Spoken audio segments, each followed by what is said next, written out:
รายการต่อไปนี้เป็นรายการทั่วไปสามารถรับชมได้ทุกวัย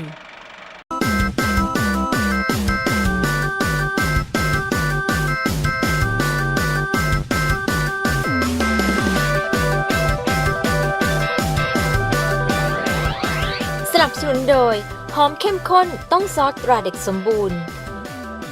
ไร่ทิพย์พิเศษคัดจากไร่ผลิตภัณฑ์เพื่อสุขภาพ Healthy Made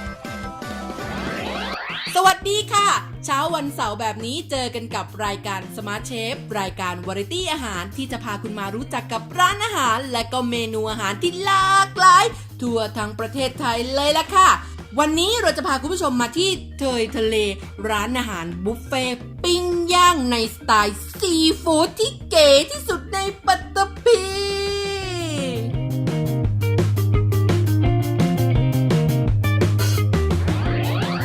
ช่วงครัวเด็กสมบูรณ์คิวสาหร่ายมาแล้วครับคุณผู้ชมตอนนี้ผมอยู่กับพี่เล็กครับเจ้าของร้านเทยทะเลสวัสดีครับพี่เล็กครับ ทำไมต้องคิ้วอ่ะ ก็ดูคิ้วผมสิครับพี่ ก็ต้องเล็กๆสิ เล็กๆด้วย กูหยิบผิดหยิบถูกเลย กำ เนี่ ลั ย งทำอะไรครับเนี่ย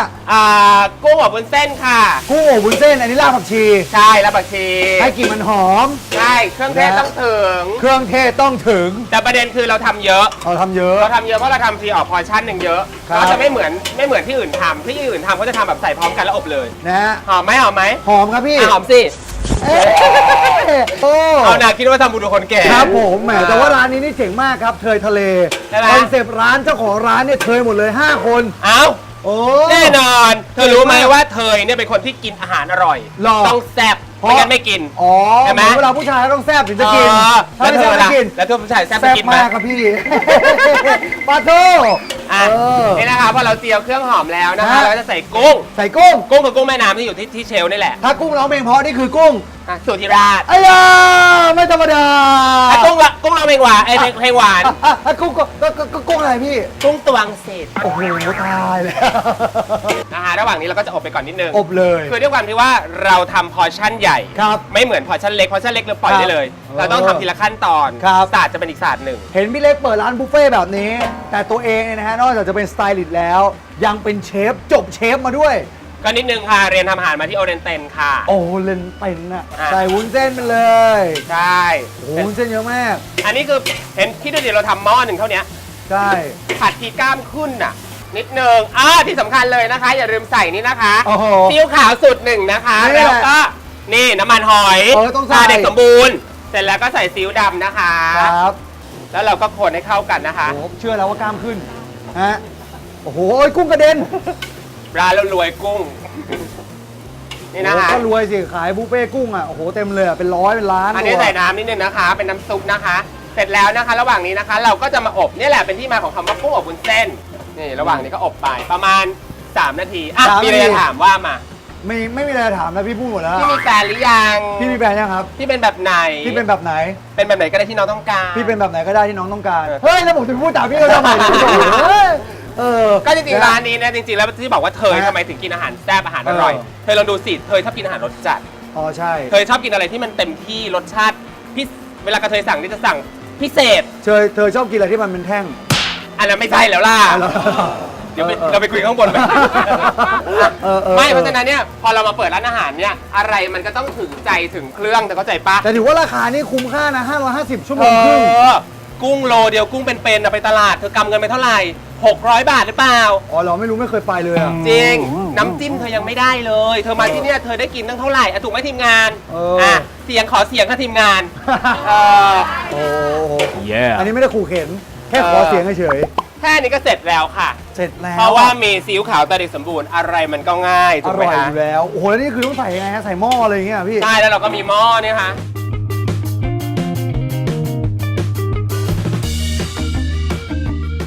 แล้วก็ต้องโรยหน้าไปนิดนึงนี่แต่ไปดูข้างนอกกันเดี๋ยวพาไปเที่ยวข้างนอกกัน ไปครับ ตามมาค่ะ โอ้โหเต็มไปหมดเลยพี่เล็กนี่อะไรบ้างเนี่ยเขาเนี่ย มี ทุกอย่างที่เป็นอาหารทะเลอ่ะ ก็มีความอร่อยให้เธอแล้วกันเธอจะอยากกินอะไรล่ะเธอเลือกเลย ปลาหมึกปูหอยนางรมหอยเชลล์ ใช่ โอ้ โอ้หอยแมงผู้ หอยแมงภู่หอยหวานหอยตลับหอยแครงหอยคลางกุ้งเป็น มีหอยคลางด้วยเหรอ มี ไหนหอยคลาง หอยคลางตัวจะใหญ่กว่าหอยแครง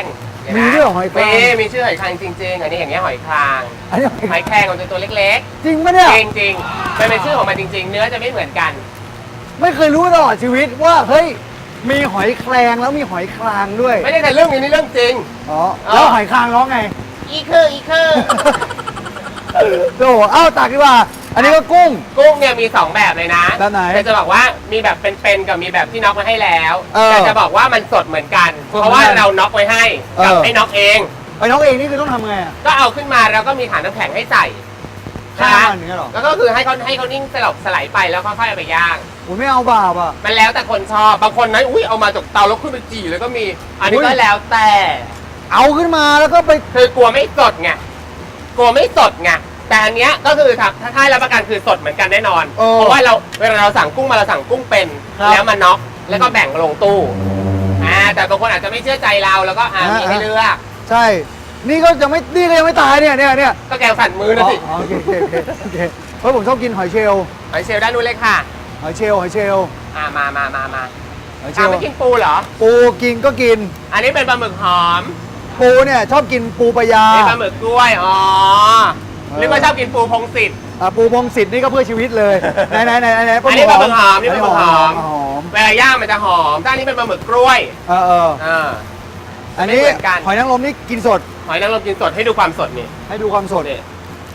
พี่จะให้ดูหอยพี่นะจ๊ะ ครับ นี่ อุ้ยหอยพี่เนียนจังเลยอ่ะ จะบอกว่าเนี่ยมาเป็นๆแล้วแกะทุกวันตอนเช้าแล้วเขาก็จะมาส่งใช้วันต่อวัน วันต่อวัน จะมีความหวานถ้าหอยที่อวบๆขาวๆนะ อันนั้นน่ะคือเขาแช่น้ำมา อ๋อ แต่อันเนี้ยคือไม่ผ่านการแช่น้ำ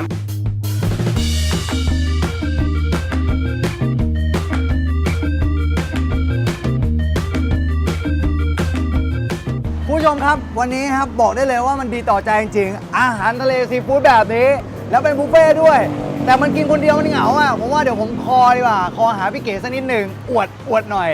นี่รอดพี่เก๋สวัสดีครับนี่พี่เก๋ไม่ยอมมาพลาดแล้วผมบอกเลยดูอาหารทะเลก่อน นี่กุ้ง ดูท่า หอย ทาง ก็ จะ มี เป็นหอย สารพัด ให ห ญ่ อยเลย ใหม่ ปูก็มี สด และนี่เจ้าของร้าน ดีจ้า บอกเลยเป็นไงอิจฉาแล้วสิ ยอม เออไปกินก่อนดีกว่า บ๊ายบาย โอ้โหคุณผู้ชมครับ บอกเลยวันนี้ดีต่อใจจริงๆ ขอบคุณพี่เล็กด้วยที่โอ้โหมาดูแลอย่างดี ปิ้งให้ทุกอย่าง ตอนนี้ผมขออนุญาตกินแล้วนะฮะ เริ่มจากหอยตลับก่อนเมื่อกี้ พี่เล็กย่างให้ปิ้งให้นี่ คู่เลย2ตัวคู่อื้อหือดีอ่ะ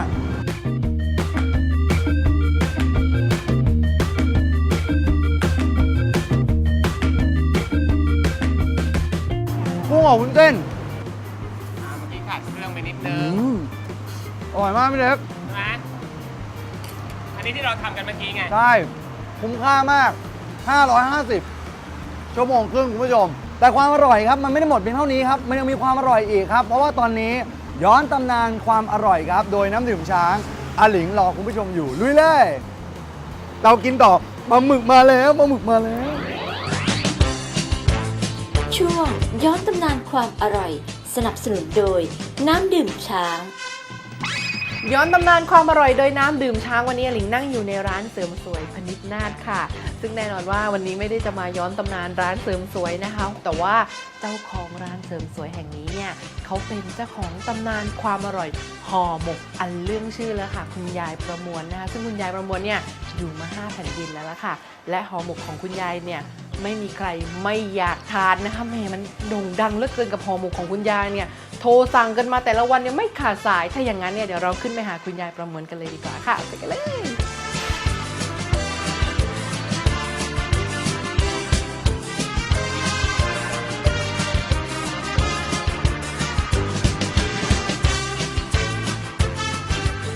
ตอนนี้นะคะหลิงก็อยู่กับคุณยายประมวลค่ะเจ้าของตำนานความอร่อยห่อหมกแล้วค่ะคุณยายสวัสดีค่ะ สวัสดีค่ะ สวัสดีค่ะตอนนี้คุณยายกำลัง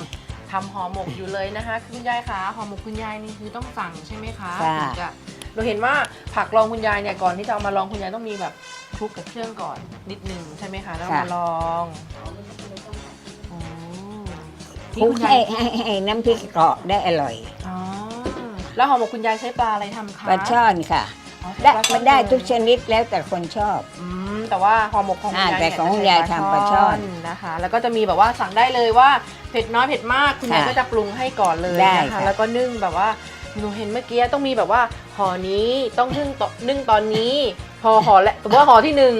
นึ่งก่อนได้3 นาทีค่อยเอาอีกห่อหนึ่งตามไป หัว ทำไม ปลา ต้องทำอาง เนี่ยมันสุกยากหัวมันใหญ่ ใช่ไหมฮะ อ๋อค่ะ ก็ต้อง 40 นาทีนึ่งถึง ค่ะ จะสุกไม่งั้นแดง นาที ถ้าเนื้ออย่างนี้ ค่ะ 15 นาทีก็สุกแล้วค่ะ อ๋อมีหน้าล่ะคุณยายก็เลยต้องมีแบบว่าเอาห่อนี้ไปนึ่งก่อนห่อนี้นึ่งได้ประมาณ5 นาทีก็เอาอีกห่อนึงตามไป แล้วทำไมแบบว่าผักรองมันต้องเป็นผัก3 อย่างเนี้ยคะคุณยายใบยอ ผักนี่ได้ทุกชนิดแล้วแต่คนชอบบางภาคไม่เหมือนกันนี่คนจีนชอบ อ๋ออันนี้คือแบบมีการผสมผสานกัน อ่า คนจีนเขาก็ชอบทานกะหล่ำ ของคนไทยดีๆก็มีเนี่ยโหระพากับ กับ ใบ ใบ ย ย อ อแล้วอย่างพวกเครื่องแกงอะไรเงี้ยคุณยายทำเองด้วยไหม ใช่ค่ะ ทำเองด้วยหมดเลย ทราบ คือโขลกน้ำพริกเอง โค อะไร รง เอง หน้า หมด เค เล รื่อย งปั่นเต็มเลยมาให้ อ๋อ ปั่นไม่อร่อยไม่หอม มันต้องโขลก ต้องโขลก ใช่ไหม ค่ะโขลกแล้วหอม อ๋อนี่คือเคล็ดลับความ มันละเอียด ร่ เกินไป างหง ปั่นไปนะ ที่ปรุงไว้กลิ่นไม่มีเลย ไม่มีกลิ่นค่ะจะให้ไปไหนหมดไม่รู้ โอ้วันนี้ต้องขอบคุณคุณยายประมวลมากเลยนะคะ ที่ทำให้เราได้รู้จักว่าห่อหมกโบราณจริง ๆ เนี่ย มันควรจะต้องหน้าตาเป็นยังไง มีส่วนผสมอะไรบ้างนะคะ วันนี้ขอบคุณคุณยายมากเลยค่ะ ค่ะ ขอบคุณค่ะ ช้างเติมเต็มคำว่าเพื่อน สนับสนุนโดยหอมเข้มข้นต้องซอสตราเด็กสมบูรณ์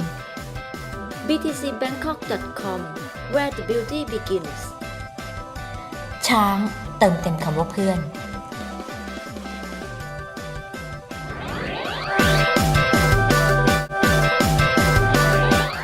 สนับสนุนโดยไร่ทิพย์พิเศษคัดจากไร่ผลิตภัณฑ์เพื่อสุขภาพ Healthy Made เท่หลากสไตล์เครื่องแต่งกายปีสตอรี่ คุณผู้ชมครับผมบอกเลยครับ ชั่วโมงครึ่งมันยังไม่จบง่ายๆเพราะฉะนั้นผมก็ยังไม่หยุดนะฮะแต่ว่าตอนนี้ครับมีหนุ่มที่หล่อน้อยกว่าผมนิดนึงอ่ะเขาอยากจะมาเจอคุณผู้ชมครับ จะมาบอกเส้นทางลัดเลาะแบบเนี้ยว่าจะไปหาร้านอร่อยเนี่ยต้องไปเส้นทางไหน ไปหาน้องทอมมี่กันเลยดีกว่าครับ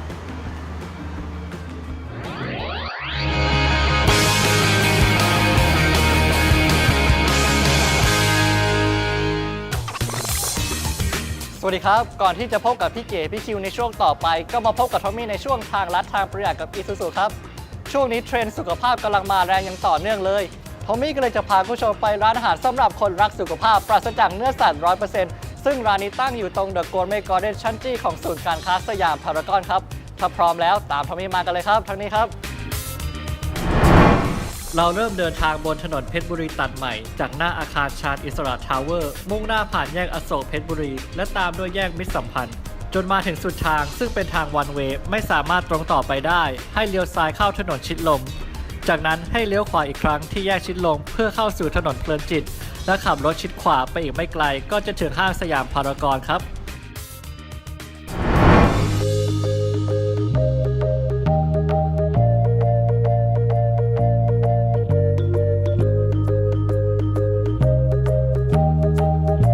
ที่มาก็มาจากครอบครัวของผมเป็นมังสวิรัติกัน แล้วก็อยากจะส่งเสริมให้คนทานมังสวิรัตินะครับตัวคอนเซปต์ร้านก็จะเป็นเน้นความเรียบง่ายนะครับแล้วก็สบายเป็นกันเองวันนี้เราจะเอามาแค่ 3 อย่างนะครับก็จะมีพิซซ่าเซตแป้งจะเป็นแป้งโรตีเป็นโรตีสไตล์มาเลเซียแล้วก็ข้างบนนี้จะเป็นไส้กรอกนะฮะไส้กรอกที่เป็นสูตรวีแกนแล้วก็จะมีเป็นชีสนี่ก็เป็นชีสวีแกนที่เราทำเองแล้วก็จะมีซีซ่าสลัดมาให้ด้วยตัวที่ 2 จะเป็นซุกินี่นะครับอันนี้มันจะลอกเลียนแบบสปาเกตตี้มานะครับสปาเกตตี้ซอสมะเขือเทศมีหอมใหญ่เงี้ยอย่างสำหรับคนที่ทานเจเราก็จะไม่ใส่หอมใหญ่ให้นะครับแล้วก็มีโรยชีสด้วยที่น่าสนใจก็คือตัวเส้นเราจะไม่ใช้แป้งเราจะใช้ซุกินี่หรือว่าเป็นแตงกวาฝรั่งแทนเส้นสำหรับคนที่ไม่ค่อยอยากทานคาร์โบไฮเดรตมากอะไรเงี้ยตัวนี้ก็จะคาร์โบไฮเดรตเป็น0ตัวสุดท้ายนะนี่จะเป็นสวีทโพเตโต้นะครับตัวนี้มันจะเป็นมันหวานญี่ปุ่น นะครับแล้วก็จะท็อปปิ้งด้วยหมูบาร์บีคิวนะครับก็เป็นหมูวีแกนทำจากเห็ดนะครับผมราดด้วยมายองเนสนะฮะมายองเนสวีแกนแล้วก็เป็นต้นอ่อนทานตะวันนะครับเป็นมะเขือเทศสดนะฮะ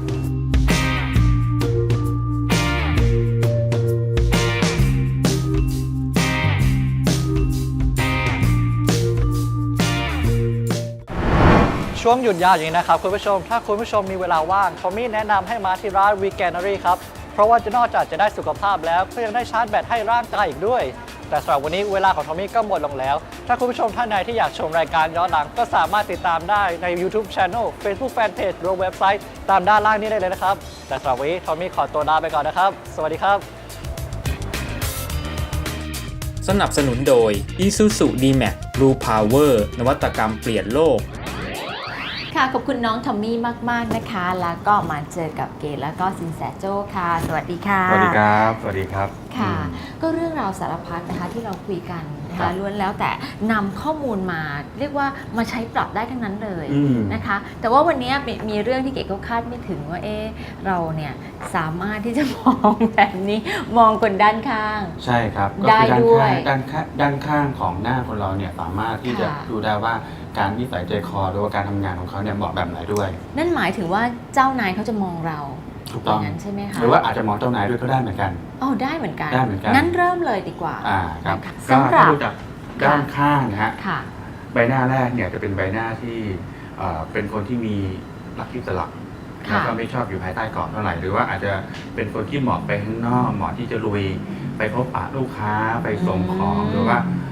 เป็นอาชีพที่อิสระส่วนตัวอย่างเช่นแท็กซี่ หรืออาจจะไปประกอบธุรกิจที่จะต้องมีการส่ง อ๋อ อย่างเช่นอาจจะเป็นบางคนก็มาทำเป็นไปรษณีย์ส่งของอะไรนี้ก็มีเหมือนกัน คนที่ทำตรงนี้ได้ ค่ะ นะครับ ค่ะ ลักษณะใบหน้าด้านข้างต้องนูนเหมือนลูกศรฮะ รักอิสระ คือหมอนัดข้างอย่างนี้นะครับ แล้วก็ ค่ะ แล้วก็หน้าเขาจะนูนออกมาเหมือนลูกศร ค่ะ อ่า อย่างนี้เดี๋ยวคุณผู้ชมเริ่มเลยนะ นั่งมองคนข้างๆดู มองข้างก่อน นะคะ ค่ะ เพราะฉะนั้นเนี่ยคนที่ใบหน้านูนเนี่ยเหมาะที่จะให้ออกข้างนอก อย่าอยู่ออฟฟิศ ค่ะ อย่าอยู่กับที่ อันนี้เจ้านายก็จะทราบแล้วว่าจะมอบหมายงานประเภทไหนให้คนคนนั้น ใช่ค นะ รั คะ ในทางกลับกันถ้าเรามองเจ้านายล่ะ ค่ะ เพราะถ้าเจ้านายลักษณะที่ด้านข้างนูน อืม นะฮะจะเป็นส่วนใหญ่ก็จะเป็นเจ้านายที่ประเภทชอบบุกเบิก ค่ะ มีวิสัยทัศน์ที่เขาเรียกว่าชอบอะไรที่แปลกใหม่เพราะเขาจะพยายามโจรทะยานตลอดเวลา พยายามที่จะพุ่งไปข้างหน้าตลอดเวลา เป็นคนที่แบบ alert เป็นคนที่แบบอะไรอย่างนี้ ใช่ ใช่ไห ค ม รับ คะไหนเอาค่ะมาดูตรงนี้ เอาตรงนี้ก่อน ค่ะ นะครับ เอาตรงนี้ก่อน ด้าน ค่ะ ข้างเนี่ยเป็นคนที่เหมาะอยู่กับออฟฟิศอยู่กับโต๊ะอยู่ประจำที่ อืม นะครับคือมองด้านข้างแล้วด้านข้างเขาจะตรงแนวเลย ค่ะค่ะแล้วถ้าเป็นเจ้านายล่ะคะโอ้ ถ้าเป็นเจ้านายลักษณะ ไม่ได้ แบบนี้คือ ก็อาจจะทำให้การเติบโตของบริษัทหรือของเขาเรียกว่ากิจการอาจจะไม่ได้ไปดีเท่าที่ควร อ๋อ เพราะเจ้านายจะเรื่อย เรื่อยๆเอื่อยๆใช่ไหม นะครับ คะ แต่ทั้งนี้ทั้งนั้นเนี่ยก็ต้องดูปีเกิดของเขาด้วย สุดท้าย สุดท้าย ที่เป็น นะครับ โค้งเว้า โค้งเว้าแบบนี้นะครับก็จะเหมาะเป็นลักษณะคนที่เป็นยาม เป็นเจ้าหน้าที่เพราะว่าเขาจะเป็นประเภทที่คือเรื่อยๆกว่าคนที่หน้าตรงอะลักษณะของเฮงแบบนี้เนี่ยจะเป็นคนที่เขาเรียกว่ารู้ว่าเวลาเจ้านายจะเข้าเวลาไหน แล้วเราควรจะเสนอหน้าเวลาไหน อันนี้เขาจะมีความสามารถพิเศษทางด้านนี้ อ๋ออย่าง เพราะฉะนั้ นี้ น นี่เอง เจ้านายที่มีลูกน้องแบบนี้นะครับ ควรที่จะเพ่งเล็งได้แล้วเขาจะเสนอหน้าได้ถูกเวลาจริงๆไงนะครับประมาณนี้ เอาละค่ะคุณผู้ชมคะสนุกมากๆเลยนะคะสำหรับเรื่องราวที่เราคุยกันในแต่ละสัปดาห์ถ้าหากว่าคุณผู้ชมมีข้อสงสัยหรือว่ามีคำถามในใจนะคะ ก็สามารถที่จะส่งคำถามมาได้เรามีไลน์นะคะ จะได้คุยกันได้ง่ายขึ้นแล้วก็ละเอียดมากขึ้น ใช่ครับ เก๋ว่านะคะ และสำหรับวันนี้นะคะก็ต้องขอบคุณนะคะ ร้านโค้ดร้านนี้นั่งสบายมากๆเลยนะคะ บรรยากาศดีแล้วก็มีขนมอร่อยนะคะ กลับมาเจอกับเราสองคนได้ใหม่ในช่วงท้ายรายการสมาร์ทเชฟทุกสัปดาห์ค่ะ วันนี้ขอบคุณสินแสโจ้คุมสันพันธ์ชาติกุลค่ะขอบ ส คุณ วัสดีครับ ค่ะ ขอบคุณครับ